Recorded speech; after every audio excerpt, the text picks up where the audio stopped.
Hey, Luke, have you had a chance to talk to Kuz yet about that left ankle, and just how have the various injuries been impacting the way that you've been trying to go about things for these last couple weeks?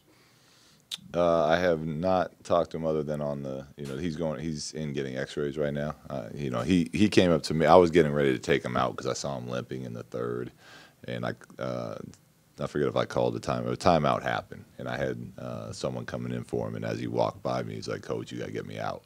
And Kuz doesn't. He plays too a lot, and he wants to stay out, on the floor. So, he was struggling with it. But as far as how bad it is, I don't know. He's getting an X-ray right now. We'll find out.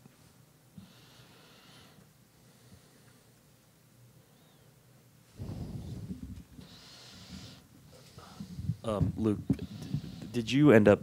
You said before the game that you were going to get an update on Brandon's progress and where he is in the concussion protocol. Did you get that update, and do you have a sense of how close he might be? No, I didn't.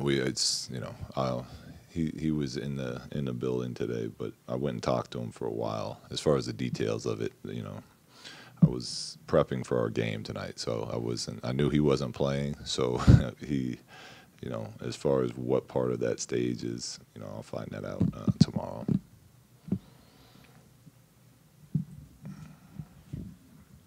Luke, you gave up 30 points off 20 turnovers that you turned the ball over 20. Can you talk about what happened there? 21 times. 21 turnovers. 21, I'm sorry.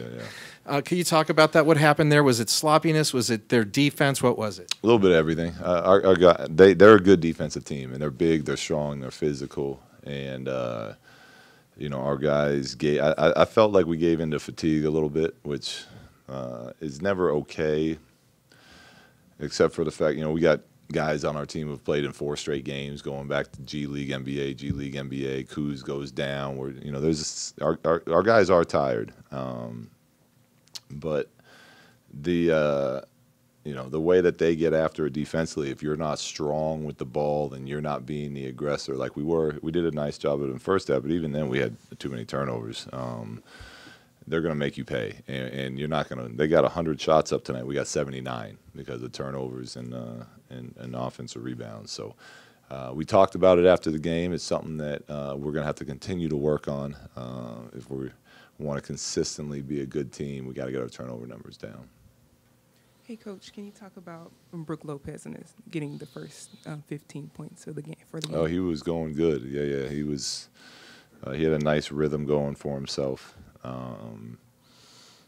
And I knew that they would come out and be, try to knock us out with, coming off that loss they had last night. And I thought Brook did a really nice job of kind of going blow to blow with them on the offense side. And it wasn't just him. Our guys did a good job of finding him the ball and getting him in scoring positions. But it was good to see Brook get going like that in the first half. Luke, before Kyle went out, he'd been playing with the ankle sprain on the other side for weeks. How difficult was that for him? Did you get a sense of how much pain he was playing through? And was there ever a point where you guys went to him and tried to get him to stop playing, or what was that give and take like?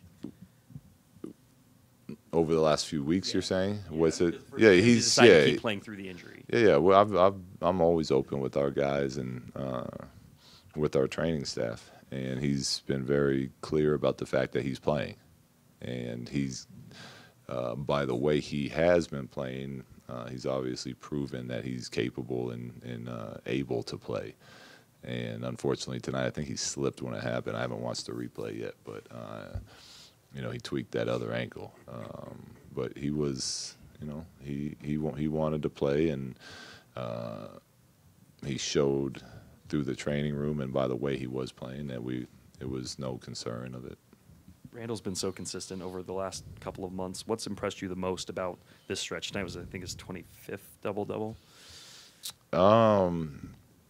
I think his willingness to continue to try to grow as a player is really impressive because he's so dominant physically and he's had so much success recently. And I feel like if he wanted to, he could just put his head down and get to the rim and score 30 points a night. But we're asking more of him as far as we want him being a playmaker. Teams are collapsing. We want him to make the extra passes out and slow down a little bit so he can read defenses more. And I think he's done a really nice job of trying that. And sometimes it's been great. Other times we've had some turnovers because of it. But it's part of his growth as a player, and his willingness to continue to try to do that is a nice characteristic for your players to have.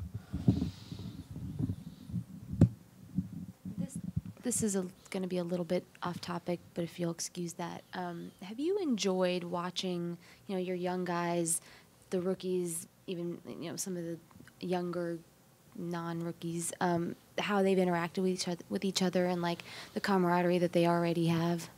Yeah, this is a great group to work with. They really are. They make it a lot of fun to come into work. They do everything that we ask. Probably because they are so young that they don't know any better yet. But there's a really nice chemistry within the team, and we're still way too quiet on the court, but that'll come. But as far as the way they get along and interact with each other and seem to care about each other is what we want as part of our culture, and eventually, we're going to need them to have that same communication and talking on the floor, possession by possession. But it's a lot of fun working with this group of players that we have. I don't know if this ever was on your radar, but I mean, like the other day we were talking to Josh about the shot at the end of regulation, and Kyle jumps in and he says like he closed his eyes and got scared, and then Josh made fun of Kyle about how he's always missing dunks, and this kind of roasting each other. Are they like that in meeting rooms? Like, are they like that?